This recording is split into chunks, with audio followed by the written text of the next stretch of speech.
எல்லாருக்கும் வணக்கம். இந்திய அரசியல் சாசனம் நம்ம தமிழ்நாட்டில் இருக்கிற எல்லாருக்குமே கொடுத்துருக்கிற உரிமையில் ரொம்ப ரொம்ப முக்கியமானது ஓட்டிங் ரைட், வாக்குரிமை. ஒரு மனுஷன் உயிரோடு இருக்கான்றதுக்கு அடையாளமாக இருக்கிறதுல அவனோட ஓட்டுரிமை ரொம்ப முக்கியம். அதனால தான் voting is not only our right but also our life. ஒரு முக்கியமான விஷயத்தை பற்றி இப்போ நான் உங்ககிட்ட ஷேர் பண்ண போகிறேன். இது நான் ஃபஸ்ட்டு கேள்விப்பட்ட உடனே எனக்கே ரொம்ப ஷாக்கிங்காக தான் இருந்தது. இப்போ நான் பேசிகிட்டு இருக்கிற இந்த நேரத்தில் தமிழ்நாட்டில் இருக்கிற நம்ம யாருக்குமே ஓட்டு போடுற உரிமையே இல்லைன்னு சொன்னால் நம்புவீங்களா? நான் நீங்கள் உட்பட யாருக்குமே அது இல்லை. நான் பயமுறுத்துறேன்னு நினைக்காதீங்க, அதுதான் நிஜமும் கூட. கொஞ்சம் ஏமாந்தால் நம்மளை மாதிரியே இன்னும் லட்சக்கணக்கான பேருக்கும் இதே நிலைமை தான். ஓட்டு போடுற அந்த உரிமையே இல்லாத மாதிரி ஒரு நிலைமை வந்தாலும் வரலாம்.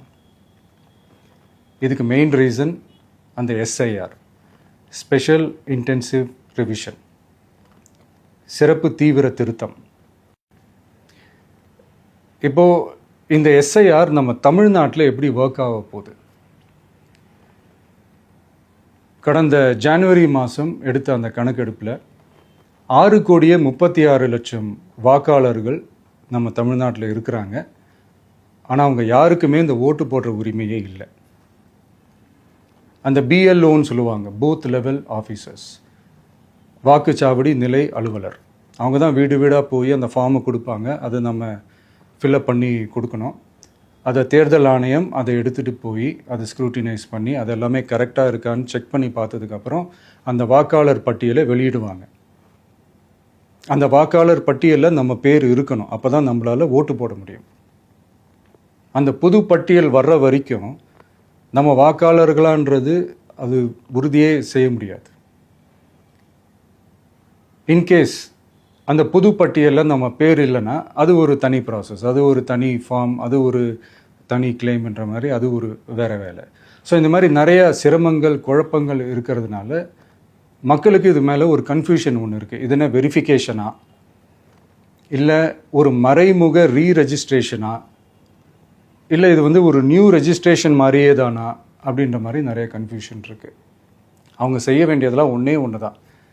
இந்த மாதிரி வீடு வீடாக போய் அந்த என்யூமரேஷன் ஃபார்ம் நம்ம ஃபில்அப் பண்ணி கொடுக்கும்போது அதுக்கான அக்னாலேஜ்மெண்ட்டை அந்த பிஎல்ஓ அந்த ஆஃபீஸர்கிட்ட இருந்து நீங்கள் வாங்கிக்கணும். அது ரொம்ப ரொம்ப முக்கியம். இது நான் சொல்கிறது வாக்காளர் பட்டியலில் ஆல்ரெடி உங்கள் பேர் இருக்கிறவங்களுக்கு நான் சொல்கிறேன். இப்போ புது வாக்காளர்கள், ஃபஸ்ட் டைம் ஓட்டர்ஸ், அவங்களுக்கு ஃபார்ம் 6ன்னு ஒன்று இருக்குது. அதை நீங்கள் ஃபில்அப் பண்ணி நீங்கள் உங்கள் ஏரியாவில் இருக்கிற சம்மந்தப்பட்ட அந்த உங்கள் அலுவலகத்தில் நீங்கள் டைரெக்டாகவும் சப்மிட் பண்ணலாம், இல்லை நீங்கள் ஆன்லைன்லேயும் சப்மிட் பண்ணலாம். அப்படி ஆன்லைனில் நீங்கள் சப்மிட் பண்ணிங்கன்னா அதுக்கான ஸ்க்ரீன்ஷாட்டை எடுத்து வச்சுக்கோங்க. ஃபோனில் மெசேஜ் வரும், அதை சேவ் பண்ணி வச்சுக்கோங்க. அப்ராடில் இருக்கிறவங்க கூட அந்த எஸ்ஐஆர் ஃபார்மை டவுன்லோட் பண்ணி நீங்கள் அதை ஃபில்அப் பண்ணி சப்மிட் பண்ணலாம். அதுக்கான அக்னாலேஜ்மெண்ட்டை வாங்கி வச்சுக்கோங்க. ரொம்ப முக்கியமாக உங்களோட பிஎல்ஓ அந்த ஆஃபீஸர் யாருன்னு தெரிஞ்சு வச்சுக்கோங்க. இந்த தேர்தல் ஆணையம் அந்த வெப்சைட்டில் போனீங்கன்னா அந்த பர்டிகுலர் பிஎல்ஓ ஆஃபீஸரோட ஃபோன் நம்பர் கூட நீங்கள் எடுத்து வச்சுக்கலாம். இன்கேஸ் உங்களை யாரையும் ரீச் பண்ணலை இல்லை உங்களுக்கு அந்த ஃபார்ம் கிடைக்கல அப்படின்னா நீங்கள் அவரை காண்டாக்ட் பண்ணி அந்த ஃபார்மை வாங்கி நீங்கள் ஃபில்அப் பண்ணி நீங்கள் சப்மிட் பண்ணலாம். ரொம்ப முக்கியமாக அதுக்கான அக்னாலேஜ்மெண்ட்டை வாங்கி வச்சுக்கோங்க. இது எல்லாமே சரியாக செஞ்சாலும் இந்த எஸ்ஐஆர் மேலே சில டவுட்ஸ் இருக்குது. அது என்னென்னா, இந்த 6,36,00,000 வாக்காளர்களுக்கு ஒருத்தர் விடாமல் இந்த ஒரே மாதத்துக்குள்ளே எப்படி எல்லாருக்குமே அந்த ஃபார்ம் போய் ரீச் ஆகும்? ஒன்று. ரெண்டாவது, நீங்கள் வரும்போது வீட்டை பூட்டிட்டு வேலைக்கு போயிட்டு என்ன பண்ணுறது? இப்போ நீங்கள் வருவீங்கன்றதுக்காக வேலையெல்லாம் விட்டுட்டு வீட்டுக்குள்ளேயே உட்காந்துட்ருக்கணுமா? ஸோ இதில் மெயினாக பாதிக்கப்பட போகிறது உழைக்கிற மக்கள், ஏழைகள், வேலைக்கு போகிற பெண்கள். இவங்களுக்கு யார் கரெக்டான அந்த பதில் சொல்ல போகிறது? ஒரு நியாயமான எஸ்ஐஆர்னால் என்ன நடக்கணும்? இப்போது இறந்து போனவங்கள மார்க் பண்ணி அதுலேருந்து டிலீட் பண்ணணும். இப்போ போலி வாக்காளர்கள் இருந்தாங்கன்னா அவங்கள மார்க் பண்ணி டிலீட் பண்ணணும். இப்போ ஆல்ரெடி ஓட்டு இருக்கிறவங்களுக்கு எதுக்கு இந்த ரெஜிஸ்ட்ரேஷன் என்ற பேரில் இவ்வளவு குழப்பங்கள் அப்படின்றது தான் இங்கே கேள்வி. இப்போ புதுசாக வர வாக்காளர்களையோ இல்லை ஓட்டு இல்லாதவங்களையோ சேர்த்தா பத்தாதா? இப்போ ரீசெண்டாக நடந்த இப்போ எலெக்ஷன் 2021, 24 எப்படி எல்லாருமே ஓட்டு போட்டோம்? அதில் ஓட்டு போட்டவங்க கூட இப்போ புதுசாக ரெஜிஸ்டர் பண்ணணும்னா அது ஏன் அந்த கன்ஃபியூஷன் அப்படின்றதான் நாங்கள் கேட்குறோம். அதனால தான் நாங்கள் எஸ்ஐஆரை எதிர்க்கிறோம். இப்போ புதுசாக சில கம்ப்ளைண்ட்ஸ்லாம் வர ஆரம்பிக்குது. அது என்னென்னா முக்கியமாக நம்மளுடைய டிவிகே தோழர்களுக்கு அந்த ஃபார்ம் கிடைக்க மாட்டேங்குது, கொடுக்க மாட்டேன்றாங்க அப்படின்ற சில கம்ப்ளைண்ட்ஸ். இது யார் பண்ணுறாங்க அப்படின்றது நான் தான் சொல்லி தெரிய வேணும்னு ஒன்றும் அவசியம் இல்லை உங்களுக்கு. இப்போ இருக்கிற ஆட்சியாளர்கள் அவங்களுக்கு கைப்பாவையாக இருக்கக்கூடிய சில பேர் இதை செய்ய ஸ்டார்ட் பண்ணியிருக்கிறாங்க. அதனால் மைடியர் வர்ச்சுவல் வாரியர்ஸ், இதை சாதாரணமாக எடுத்துக்காதீங்க. இது எல்லாருக்குமே அந்த ஃபார்ம் போய் ரீச் ஆகணும். இதில் ரொம்ப உறுதியாக இருங்க.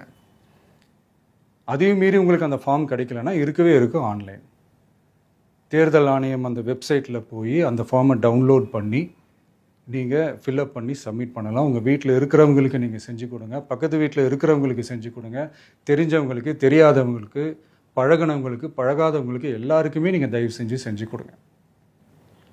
அண்ட் ரொம்ப முக்கியமாக நம்ம ஜென்சி கிட்ஸ், நம்ம ஃபஸ்ட் டைம் ஓட்டர்ஸ், நம்ம புது வாக்காளர்கள், நம்ம நண்பா நண்பிகள், அவங்க ரொம்ப கேர்ஃபுல்லாக இருக்கணும். நான் ஆல்ரெடி சொன்ன மாதிரி உங்களுக்கான ஃபார்ம், அந்த ஃபார்ம் நம்பர் 6, அதை கரெக்டான டீட்டெயில்ஸோட கரெக்டான உங்கள் டாக்குமெண்ட்ஸை வச்சு அதை சப்மிட் பண்ணுங்கள்.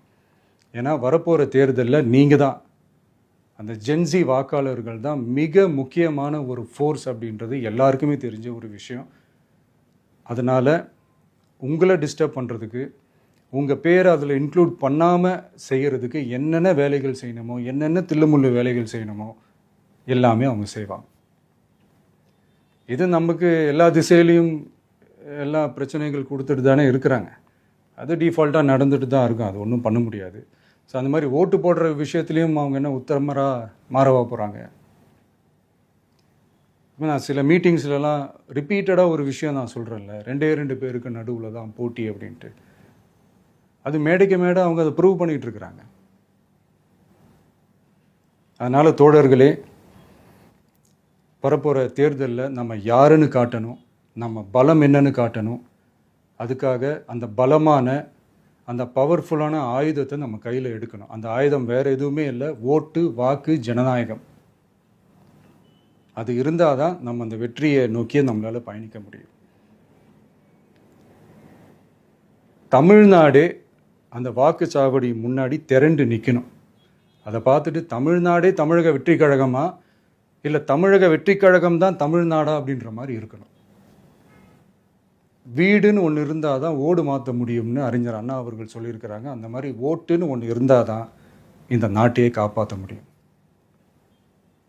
அப்புறம் இன்னொரு முக்கியமான விஷயம், அந்த எனிமரேஷன் ஃபார்ம் நீங்கள் ஆன்லைனில் நீங்கள் ஃபில்அப் பண்ணும்போது அதில் ஒரு சில ப்ராப்ளம்ஸ் வர்றதுக்கு வாய்ப்பு இருக்குது. அது உங்களுடைய ஓட்டர் ஐடியில் இருக்கிற உங்கள் பேரும், ஆதார் கார்டில் இருக்கிற பேரும், அந்த ஸ்பெல்லிங், இனிஷியல்ஸ் எல்லாமே ஒரே மாதிரி இருந்தால் தான் அது அக்செப்ட் ஆகும், இல்லைன்னா அக்செப்ட் ஆகாது.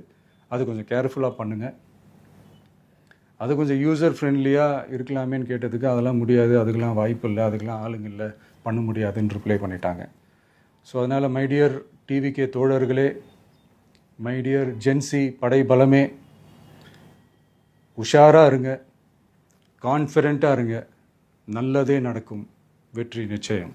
மீண்டும் சந்திக்கும் வரை நன்றி, வணக்கம்.